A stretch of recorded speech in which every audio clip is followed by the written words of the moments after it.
जय हिंद मित्रांनो, प्रश्न असा आहे की टेट परीक्षा झाल्यानंतर शिक्षक भरती जी होणार आहे या शिक्षक भरतीमध्ये डोमासाईल सर्टिफिकेट कधीच लागणार आहे आणि जर ते सर्टिफिकेट नसेल तर नेमकं काय होणार आहे।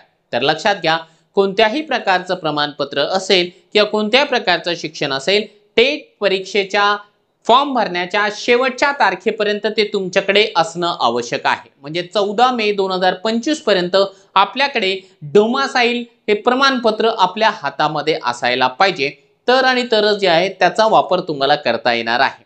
आता दुसरा प्रश्न असा राहतो की जर आपल्याकडे डोमासाईल सर्टिफिकेट नसेल तर नेमकं त्याचा परिणाम काय होतो। तर त्याचा परिणाम असा होतो मित्रांनो की तुम्हाला कोणत्याही कॅटेगरीचा लाभ घेता येत नाही।